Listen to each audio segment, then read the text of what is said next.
আসসালামু আলাইকুম। বরাবরের মতো রাকিব বলছিলাম, আশা করি ভালো আছেন। আপনারা দেখছেন আপনাদের প্রিয় channel Tripoli school for fresh air. আপনাকে অসংখ্য ধন্যবাদ এই ভিডিওতে ইন করার জন্য। আজকে আমি কথা বলবো ছোট ছোট ডিভাইসগুলো নিয়ে, অর্থাৎ এটি যে আপনার একটা ছোট ডিভাইস, আসলে এটা কি, কেন ব্যবহার করতে হয়, এটার কাজটাই আসলে কি। তো চলুন শুরু করা যাক। আপনি যদি আমার চ্যানেলে নতুন হয়ে থাকেন তাহলে অবশ্যই সাবস্ক্রাইব করবেন, একটি লাইক করবেন, আপনার মতামত থাকলে কমেন্টসে জানাবেন, আমি চেষ্টা করব সেটার উত্তর দেওয়ার জন্য। আমার হাতে যেটি দেখছেন এগুলো হচ্ছে যে অক্সিলারি কন্ট্যাক্ট। আমি আবারও বলছি, এগুলো হচ্ছে অক্সিলারি কন্ট্যাক্ট। আমার দরকার হয় এনও এবং এনসি, অর্থাৎ নর্মালি ক্লোজ এবং নর্মালি ওপেন। সেক্ষেত্রে আমার এই ছোট ছোট ডিভাইসগুলো লাগবে। আগে দেখে নিই এটার ফিজিক্যাল কন্ডিশন কি। আমার হাতে যেটি আছে এটির আপনারা খেয়াল করুন, এখানে 53, এখানে 54, অর্থাৎ 53, 54, 63, 64 দুটোই কিন্তু এনো। এটা চীন ব্র্যান্ডের, এটা যে ব্র্যান্ডেরই হোক, এটা সিমেন্স আছে, এবিবি আছে, অনেক ব্র্যান্ডের আছে, যে ব্র্যান্ডেরই থাকুক এই নাম্বারগুলো অনুযায়ী আপনি কিন্তু মিলাইতে পারবেন। এখানে যদি এনো লেখা নাও থাকে আপনাকে বুঝে নিতে হবে, বা আপনি যখন কন্ট্রোলিং শিখে যাবেন ভালোভাবে তখন আপনি এমনিই বুঝতে পারবেন 53 মানে এনো, 63 মানে এনো। অর্থাৎ আমার এখানে কিন্তু দুটোই এনো, আমার এখানে কিন্তু আলাদা কিছু নেই, দুটোই কিন্তু এনো। আবার এরকম আরেকটি পাওয়া যাবে যেটাতে দুটোই কিন্তু এনসি থাকবে। তাহলে এটাকে আমি পাশে রাখছি। আমার কাছে আরেকটি আছে, এখানে আছে 53। আমি একটু আগে বলেছি 53 মানে হচ্ছে এনো, এই যে 53, 54 মানে এনো, এবং 61, 62 এই দুটো মানে হচ্ছে এনসি। নর্মালি এটি ক্লোজ অবস্থায় থাকবে, এই দুটো নর্মালি ওপেন অবস্থায় থাকবে। আমাদের কাছে এই যে নিচের অংশটা খেয়াল করুন, এখানে একটি অংশ আছে, যে অংশটি এই জায়গাটাতে আপনি খেয়াল করুন, এই জায়গায় কিন্তু নড়াচড়া করছে। যখন ম্যাগনেটিক কন্ট্যাক্টের সাথে এটা লাগানো থাকবে, এটা যখন নিচের দিকে ম্যাগনেটাইজেশনের জন্য টান দিবে তখন এটা নিচে চলে যাবে। নিচে চলে গেল, এই যে আমি ছেড়ে দিলাম উপরে উঠে আসলো, এই যে আমি টান দিলাম নিচে চলে গেল। আমি কিন্তু টান দিয়ে ধরে আছি, এই টান দিয়ে ধরে থাকা অবস্থায় এটা নর্মালি কিন্তু ওপেন থাকলো না, এটা নর্মাল কন্ডিশনে থাকলো না, এটার মধ্যে কিন্তু ফিজিক্যালি চেঞ্জ হয়েছে। যখন ফিজিক্যালি চেঞ্জ হবে, এই যে 53, 54 এনো লেখা আছে, এখন যদি আমি এটাতে মিটার ধরি তাহলে কি হবে, দেখা যাবে যে এই দুটো ক্লোজ হয়ে গেছে, অর্থাৎ এনসি বলতে পারেন, যদিও এনো কখনো এনসি হয় না, ওপেন হয়ে গেছে, অর্থাৎ এনসিটাতে আর পাওয়ার নেই। এই দুটো পয়েন্ট বিচ্ছিন্ন হয়ে গেছে, আর এই দুটো পয়েন্ট শর্ট হয়ে গেছে। আমি এটা ছেড়ে দিলাম, এখন দেখা যাচ্ছে দুটো পয়েন্ট বিচ্ছিন্ন হয়ে গেছে, এই দুটো পয়েন্ট শর্ট হয়ে গেছে। তাহলে আমার এটাতে পাচ্ছি আমি একটি এনো, একটি এনসি। এটাতে আমরা পেয়েছি দুটো করে এনো। আমার কাছে যেটা আছে এটাও সেম, এটা সেম, আমি এটাকে পাশে রাখছি। তো এটা আমার লাগবে কেন? যখন একটি ম্যাগনেটিক কন্ট্যাক্টকে বিভিন্নভাবে কন্ট্রোল করতে হয়, একটি মোটরকে আমরা ফিল্ড থেকে কন্ট্রোল করতে পারি, সেন্সরের মাধ্যমে কন্ট্রোল করতে পারি, পিএলসির মাধ্যমে কন্ট্রোল করতে পারি, বিভিন্নভাবে একটি ম্যাগনেটিক কন্ট্যাক্টকে আমরা কন্ট্রোল করতে পারি। আর ম্যাগনেটিক কন্ট্যাক্টকে কন্ট্রোল করা, অন অফ করা মানেই হচ্ছে আপনার লোডটাকে অন অফ করা বা কন্ট্রোল করা।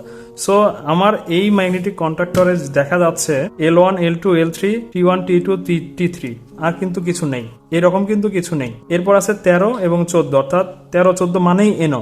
এটা যে ব্র্যান্ডেই থাকুক, এটা 13, 14 থাকলেই বুঝবেন এটা এনো অবস্থাতেই আছে। এটা তো কয়েল পাওয়ার, এটা বাদ। এটা ছাড়া কিন্তু আমার যদি এখন এই ম্যাগনেটিক কন্ট্যাক্টের ক্ষেত্রে যদি আমার এখন আরো একটি এনসি পয়েন্ট লাগে অথবা আরো একটি এনো পয়েন্ট লাগে, সেটা আমি কি এটাতে পাবো? তার মানে এই ম্যাগনেটিক কন্ট্যাক্টকে আমি কিন্তু কন্ট্রোল করতে পারবো না আমার দরকার অনুযায়ী। ঠিক এই ধরনের যখন কেস আমাদের সামনে চলে আসে তখন আমরা কি করব, যদি মনে হয় যে আমাদের এই একটা এনো পয়েন্ট আছে, আমার আরো দুইটা এনো পয়েন্ট দরকার, তখন আমি এক্সট্রা যে অক্সিলারি কন্ট্যাক্ট আছে আমি সেটা ব্যবহার করব। আর যদি মনে হয় আমার একটি এনো আছে, আমার আরো একটি এনো এবং একটি এনসি লাগবে, তখন আমি এটি ব্যবহার করব। আবার যদি মনে হয় একটি এনো আছে, আমার দুইটি এনসি লাগবে, তখন এরকম আরেকটি আছে যেটা এই মুহূর্তে আমার হাতে নেই, সেটা দেখতে একই রকম এনসি, তাহলে আমি তখন সেটা ব্যবহার করব। পুরোটাই আপনার সার্কিট ডিজাইনের উপর ডিপেন্ড করতেছে। আমার যখন এই ধরনের ম্যাগনেটিক কন্ট্যাক্টে অথবা এখানে আমার আরো একটি থাকার সত্ত্বেও লাগছে, আমি এটাতে কথা বলবো, সেক্ষেত্রে আপনাকে কি করতে হবে, আপনার চাহিদা অনুযায়ী যদি আরো এনো লাগে তাহলে এই ধরনের কন্ট্যাক্ট আপনি এটা লাগিয়ে নেবেন। এটা লাগানোর খুবই সহজ, এটি হচ্ছে লক। দেখুন এটি চাপ দিলে কিন্তু নড়াচড়া করছে, আর এটি কিন্তু এই যে অংশটা, এই খাঁজ কাটা অংশটার মধ্যে ঢুকে যাবে। তাহলে এভাবে ঢুকানোর পরে আস্তে করে একটা চাপ দিবেন, এটা কিন্তু লেগে গেছে, আর কিন্তু খুলে পড়বে না, এতে টানলেও বের হবে না, কারণ এটি লক হয়ে গেছে। এখন মজার বিষয়টা দেখুন, আমি যদি এই অংশটাকে নিচের দিকে নেই, দেখবেন যে এই অংশটিও নিচের দিকে যাবে। আমি কিন্তু এখানে চাপ দিচ্ছি না, এই যে দেখুন আমি কিন্তু চাপ দিয়েছি নিচে, এখন কি হয়েছে, এটাও এনসি হয়ে গেছে। এই যে তো এখন আমার যদি মনে হয় একটু খুলবো, তাহলে এই অংশটি আমি জাস্ট উপর দিকে একটু চাপ দিয়ে ধরবো, এটাকে সামনের দিকে টান দিব, খুলে যাবে।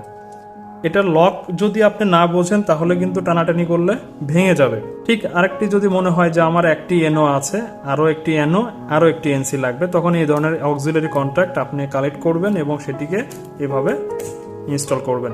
খুবই সিম্পল এবং খুবই সহজ। এই যে দেখুন, তাহলে আপনার একটি এনও, এখানে একটি এনও, দুইটি এনও পেয়েছেন এবং একটি এনসি পেয়েছেন। ঠিক আছে, আমি এটাকে খুলে নিচ্ছি, এটাকে আমি সাইডে রাখছি। আসুন, এই ধরনের ম্যাগনেটিক কন্ট্যাক্ট থাকতে পারে, আরও বিভিন্ন চেয়ারের ম্যাগনেটিক কন্ট্যাক্টর থাকতে পারে, এবং এই ব্র্যান্ডেরটা সেম। যদি সেম না হয় তারপরেও কিন্তু এক ব্র্যান্ডেরটার ভিতরে আরেকটা কিন্তু ঢুকে যাবে, সমস্যা নেই, সেভাবে এগুলোকে ডিজাইন করা হয়েছে। তো এখন আপনার এখানে কি হয়েছে, একটি এনও 13-14 আছে, 21-22 আছে। 13-14 মানে এনও, 21-22 মানে এনসি। তারপরেও এখানে কিন্তু আপনার একটি এনও আছে, একটি এনসি আছে। তারপরেও যদি মনে হয় আপনার কন্ট্রোলিং এর জন্য আরও একটি এনও, আরও একটি এনসি দরকার, তখন কি করবেন? ঠিক তখন আপনি এরকম একটি এনও এবং এনসির পার্ট আপনি লক করে লাগিয়ে নিয়েছেন। এই যে এখন দেখুন, আমি যখন এটাকে প্রেস করছি, এই যে নিচে চলে যাচ্ছে। তার মানে আপনার ম্যাগনেটিক কন্ট্যাক্টের সাথে কিন্তু এটি অ্যাডিশনাল হিসেবে যোগ হলো। এটা আপনি চাইলে নিতে পারেন, না চাইলে না নিতে পারেন, আপনার পুরোটাই সার্কিট ডিজাইনের উপর ডিপেন্ড করতেছে। তো এরকম দেখতে আরও আছে, সেগুলো 4 পোল, এটা হচ্ছে 2 পোল, আরও আছে 4 পোল। আমি যখন এই দুইটা একসাথে লাগিয়ে দিচ্ছি তখন এটা 4টা পোল হয়ে যাচ্ছে। আমার হাতে এরকম নেই, আমি সেই 4 পোলটা কালেক্ট করে আপনাদের সামনে আরেকটি ভিডিও নিয়ে আসবো, সেখানে আপনারা দেখে নেবেন। তো এই হচ্ছে একটি ম্যাগনেটিক কন্ট্যাক্টকে বিভিন্নভাবে অটোমেশন অনুযায়ী কন্ট্রোল করার জন্য যে অক্সিলারি কন্ট্যাক্টটা লাগে, সেই হচ্ছে অক্সিলারি কন্ট্যাক্ট। তো আশা করি ভিডিওটি অনেক ইনফরমেটিভ এবং ভালো লেগেছে আপনাদের। অবশ্যই একটি লাইক করবেন, কমেন্টস করবেন, শেয়ার করতে ভুল করবেন না, অবশ্যই সাবস্ক্রাইব করবেন। তো আজ আর কথা বাড়াচ্ছি না, আজ এই পর্যন্তই। দেখা হবে পরবর্তী নতুন কোনো ভিডিওতে। ততদিন ভালো থাকবেন। আসসালামু আলাইকুম।